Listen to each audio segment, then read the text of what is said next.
Hello, this is Earl Nightingale, and I want to take just 13 minutes of your time to tell you about the most interesting and successful people in the world, the people who belong to the top 5%.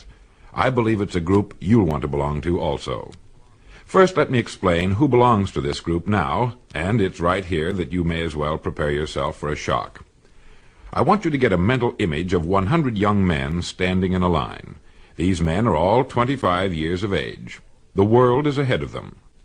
Each of them has as much opportunity as the rest. They live in the richest country on earth, truly a land of abundance. Now, answer this question.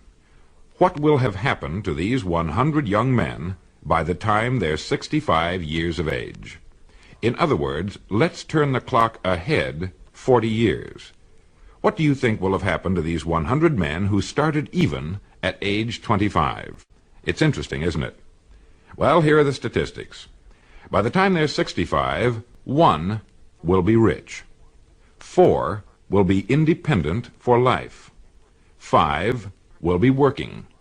36 will be dead. 54 will be dependent.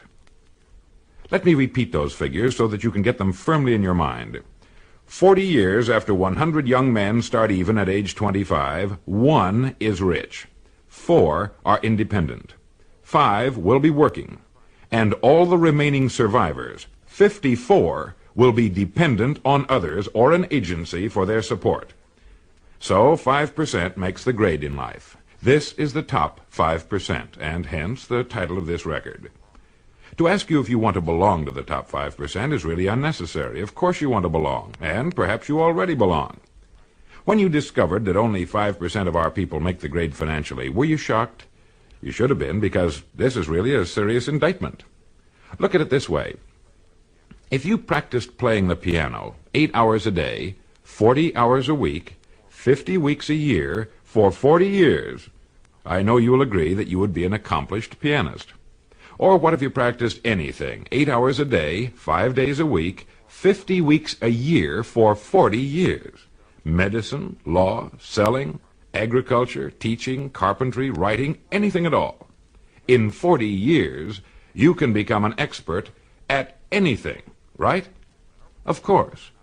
Well, the 54 men out of 100 who arrive at age 65 without having become financially independent in the richest land in the world have worked in our economy 8 hours a day, 5 days a week, 50 weeks a year for 40 years, and haven't figured out in that length of time how to be financially independent for the remaining and certainly the best years of their lives. Why? How is this possible? Financial independence is certainly not a matter of luck. It's a simple matter of planning. How much money do you suppose the average man earns in 40 years? Well, going by present statistics, a man of even very average income should earn in excess of $200,000. That's a fifth of $1,000,000. That's a fortune. Where does it all go? Well, while you're pondering this question, let me tell you what the experts say. They say that only 5% makes the grade because that's the group that does not conform. That's the group that does not follow the crowd. Let's take a quick look at conformity today and see what it can mean. If we conform, that is, if we act like everybody else, the odds are about 95 to 5 that we'll miss the boat too. Why do people conform? Well, not too long ago, the great Nobel Prize-winning Dr. Schweitzer was asked in London, "Doctor, what's wrong with men today?" And the great doctor replied, "Men simply don't think." And that's the answer. Men conform because it seems like the easy thing to do, and because they've been taught to conform. From the time they were born, all through school, they were told what to do. They wanted to be liked, to belong to the group. They dressed, played, and acted like the other children. They didn't want to be different because children are sometimes cruel to those who are different. They spent, let's say, at least 18 years learning to conform to their group. Then came the service. Again, they were told what to do. Again, they must conform. Suddenly, a man is out of service, out of school, and on his own for the first time. Now, what's the most natural thing in the world to do? Right. It's to look around and see what the other fellows are doing. Since we've always been told what to do, why should we start thinking for ourselves at age 25? So he gets a job, and again looks around to see how the other fellows are doing their jobs. Now, since it seems to be a part of human nature to do no more than a person has to in order to get the weekly paycheck, again he conforms. Now, we know he has 40 years to become great at what he does. Plenty of time. But does he do it? Not if he follows the crowd. Not unless he decides to join the top 5%. If we follow the crowd, we haven't got a chance. If we think independently and follow our good ideas with action and stay with it, nothing in the world can keep us from succeeding. Now, if you don't mind turning this record over, I'll tell you how you can become financially independent. How you can see to it that you'll never have to worry about an income again as long as you live. Now let's look at the big picture calmly and analytically. Since statistics prove only 5% makes the grade financially, in a country where there's more than enough to go around, all the rest must be doing something wrong. And what do the leading educators and experts say is wrong with most people today? They just don't think for themselves. They simply do not look at life as a complete thing with a beginning, a middle, and an end. Well, it's obvious then that if we don't want to conform, because by conforming we miss the financial boat, we must think. We must think now, before it's too late. There are only two things that can contribute to financial success. The first is the work we do for a living, and the second is the amount of money we save, since it's only by saving money that it can be accumulated and put to work for us. You see, by logically following the whole thing through, step by step, we get rid of all confusion, doubt, and guesswork, and we're left with two jobs that anyone can handle. One, the work we do for a living, and two, the money we can save. Now let's take them in order. First, the job. Naturally, I have no way of knowing what it is you do for a living or what your circumstances happen to be. But more than 20 years of research have proved one thing. No matter what your job may be at this moment, it holds the key to your future. It contains the road to greatness if it's handled in a certain way. There's no such thing as a job that is not loaded with hidden opportunities. From checking hats to laying bricks, from working in a factory to selling shoes, whether you work for someone else or for yourself, there is hidden in your daily work more opportunity than you could develop in a lifetime, if you will look for it. How many ideas do you think you could get in a single day if you really started to think? 5, 20, 100? Well, have you ever stopped to think that one idea can make you rich? How do you think your job will be handled 10 years from now? Can you do it that way now? What improvements will be made in your industry during the next 50 years? You know that improvements are inevitable. Someone's going to have to come up with them. Why not you? What's the history of your job? How did it begin? How did your industry begin? Do you know as much about your job and industry as a doctor knows about medicine and its history? You really should, you know. Have you given the same work and dedication to your job that an attorney has given to the study of law? You see, whatever it is that you do for a living is your profession. There's no such thing as one job or profession being more honorable or better than any other. It is all in the way we look at what we do. It is our attitude that makes the difference. How long do you think it would take you to know everything there is to know about your job and its application to your industry and our economy as a whole? 5 years? Do you realize that if you attack your job for the next 5 years the same way you'd have to if you were working for yourself, that you can be a national expert on your particular job in 5 years? You see, a person can become an expert at any one particular thing in 5 years, and it's the experts in this country who can write their own tickets. It's the experts who get the ideas. It's the experts who are constantly in demand, regardless of economic cycles. Your mind is a great and largely unexplored continent. You own it, and no one else can trespass upon it. We know it contains unbelievable riches, but they must be found, and there's only one way to explore and prospect the human mind. We must think. Like any other kind of prospecting, it takes time and dedication, but of this you can be absolutely certain.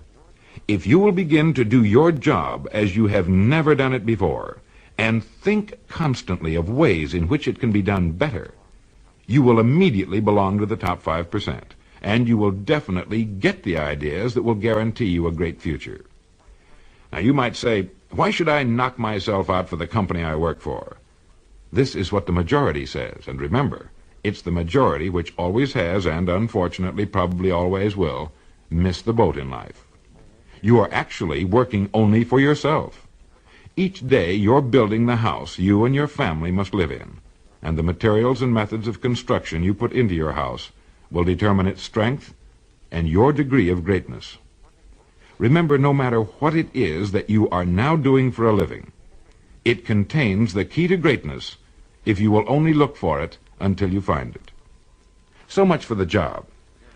The second point that can guarantee our being in the top 5%, those who achieve financial independence, concerns the money we save systematically until we are independent. The men and women who find themselves financially independent at 65 did not suddenly come into an inheritance on their 65th birthday. They planned it that way and then stuck to their plan. Saving money is the only check you can write that doesn't cost you a penny. You've seen a bricklayer starting on a large building. He puts down the first brick and you think, my gosh, what a job. But one day you drive by and there's the building, all finished. The first brick is still there, way down at the bottom, and all the other bricks are in their places. If he hadn't put down the first brick, none of the others could have been put in place. Each brick, small though it is, makes a vital contribution to the finished structure. It's the same with saving money. Unless you're saving at least 10%, preferably more, of what you earn, you are making an extremely serious mistake. Unless you pay yourself at least 10 cents out of each dollar you earn, you are stealing from yourself what can be the most beautiful years of your life. The later years, when you can do all the things you've always wanted to do. You see, financial success has nothing at all to do with the money you earn, but only with the money you save. If you have found this information helpful in any way, will you do the person from whom you obtained this record the courtesy of just a few minutes of your time? Thank you. Many years ago in Philadelphia, Albert E.N. Gray delivered a speech to a group of sales executives in which he defined the common denominator of success. He told his audience about the one factor present in every success story that has ever been written, and he gave in part the answer to one of the most perplexing questions of our time. Why, in a world where success is available to everyone, do so few succeed? His answer went something like this. Success is something achieved by the minority of men, and it is therefore unusual and not to be achieved by following our usual likes and dislikes, nor by being guided by our natural preferences and prejudices. In other words, success cannot be achieved by just doing what comes naturally. Gray then said that the common denominator of success is forming the habit of doing things that failures don't like to do. Let me repeat that. The common denominator of success, the determining factor in outstanding achievement of any kind, is forming the habit of doing things that failures don't like to do. What are these things? Well, they're the same things that you and I, even the most successful of us, don't like to do. In selling, for example, the list would include regular systematic prospecting, thorough preparation for each sales presentation, a definite program of study and self-improvement, and, perhaps most important, making the best possible use of our time. How are successful people able to form the habit of doing these things regularly, while failures seldom do them at all, much less form the habit of doing them? The answer is quite simple.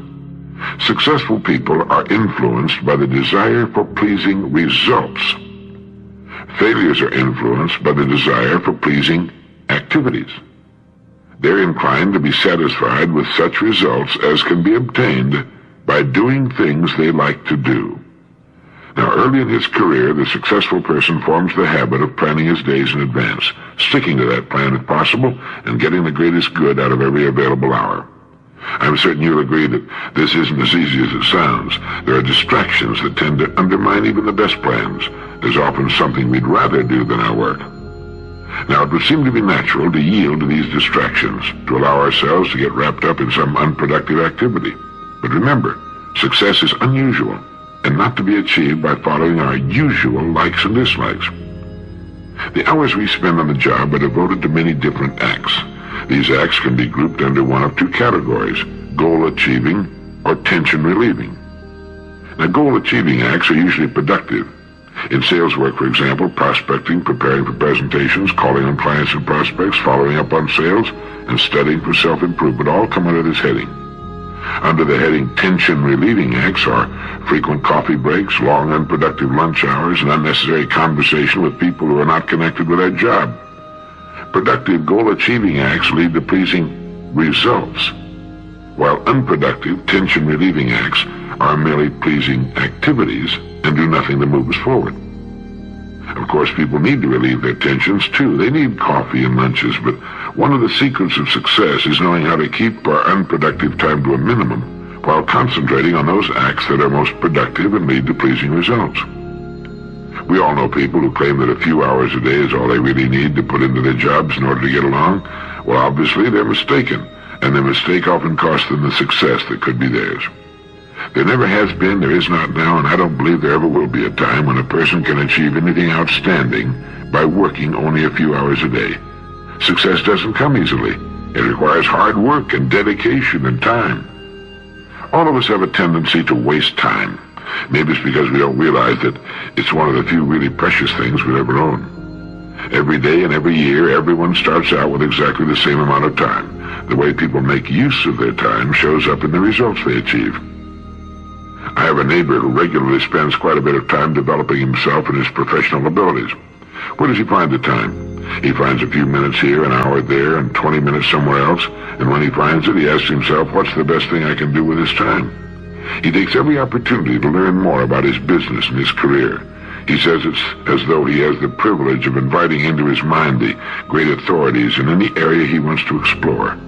And these guests tell him how to get more out of living and more out of his work. With a choice like this, you couldn't pay my friend to go back to his old tension-relieving, time-wasting inactivity. Yes, time is available for us to use, and it's up to us whether we make a habit of using it wisely. One of the easiest ways to form the habit of making a wise use of time is to think for just a moment before we begin a new activity. Pause and think, now what kind of act is this to be? Productive, goal-achieving, or tension-relieving? You might want to keep track just to see how you're measuring up. Do this often enough and the wise investment of time becomes a habit, the habit of acting in your own best interest. The common denominator of success is forming the habit of doing what failures don't like to do. And the thing failures dislike most is making the wisest possible use of time, one act at a time, all day long. Form this habit, and as William James put it, you'll wake up one fine day to find you're among the competent ones of your generation. This is Earl.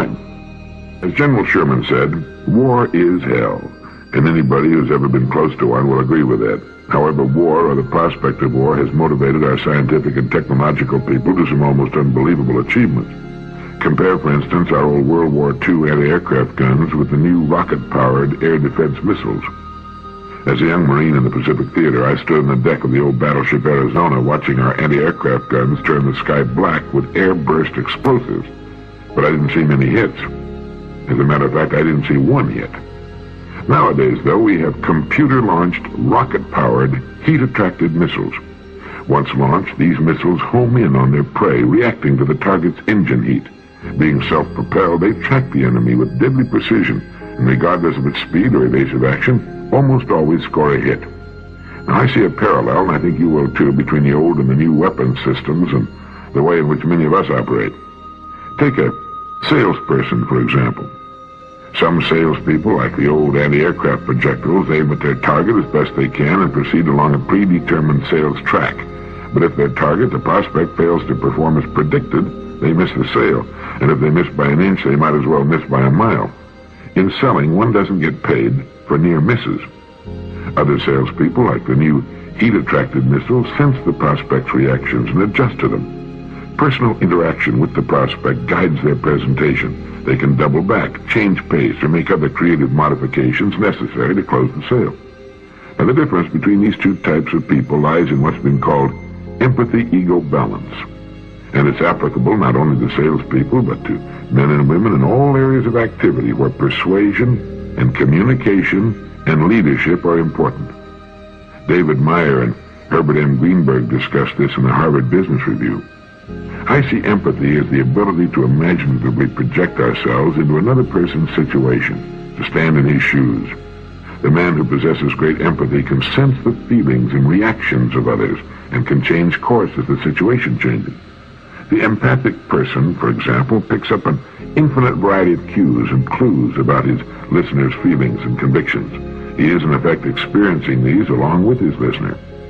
The person with little empathy functions like the old weapons. Once he launches into a subject, he follows a given course of action with little regard or awareness of the feelings of his listener. Now then, ego means self, as in self-restraint, self-respect, self-esteem. To understand this, we have to disregard the popular but inaccurate conception that equates ego with big-headedness or conceit. The ego we're talking about here is the mental picture a man has of himself and his abilities. Ego provides the drive a person needs. It's his propulsion. His ego makes him want and need to succeed, not just for the money or merit to be gained, but for a deeper and more personal reason. His self-image improves dramatically with success and diminishes painfully with failure. Ego provides a strong competitive instinct to win every race every day, a will to win that triggers extra energy when extra effort is needed. Now, both empathy and ego are functions of the mind and powerful tools in any interpersonal situation.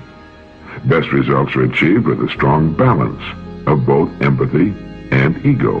The key is balance. Let's go back to our sales example again and examine what happens when a salesperson's empathy-ego combination is not in balance. The one with lots of empathy but too little ego drive may be a fine person. He's a good guy and has many friends. You'd think he'd be a top producer, but he usually isn't. He gets along with the prospect, understands him, and frequently brings him near the close, but he lacks the ego drive to move the prospect that final inch to the sale. People like him, but too often end up buying from someone else. Now, just as inadequate is the salesperson with lots of ego drive but too little empathy. He'll bulldoze his way through to some sales, but failing to understand his prospects, he misses many more. He forgets that a sales situation is not a contest where one person wins and the other loses. Either both win together or both lose. So you see, the key is balance, that wonderful balance of a strong sales drive and a deeply empathic nature. Those who have cultivated this balance are invariably found at or near the top. So how is your empathy-ego balance with the people you come in contact with every day? If a need for greater empathy is indicated, this is an attribute that can be developed with practice. You might recall the advice Atticus Finch gave his young daughter Scout in Harper Lee's great novel To Kill a Mockingbird. He said, "You never really understand a person until you consider things from his point of view, until you climb into his skin and walk around in it." Remember, everyone needs friendship, prestige, independence, achievement, and group membership.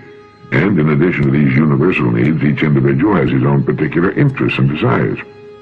Keeping his needs in mind will help you see things from his point of view, get a feeling of what's taking place inside his skin. Trust that feeling, act on it, and you'll find your empathy increasing with use and practice. To become stronger in the ego department, you might consider that all the great leaders are individualists with a healthy degree of self-esteem. Reasonable egotism is part of character and strength. Don't demean it in yourself or others. Reflect on what others have accomplished, men having no greater opportunity or personal resources than you now command. Your ego drive will increase with an increase in your knowledge of the range of accomplishments you can achieve. An improvement in your self-image, a raising of your goals, will open the door in the wall you may have unknowingly built around yourself by past performance, past environment, past thinking. The man or woman with a strong empathy-ego balance is dynamic and self-reliant, has endless drive and energy, and is concerned about other people and himself. He's mentally balanced to solve the problem, achieve the objective, hit the target. Such a person is a guided missile who's more wonderful than any scientific development man can ever dream of. And this kind of person is a great person to be with, or to be. This is Earl Nightingale, and thank you.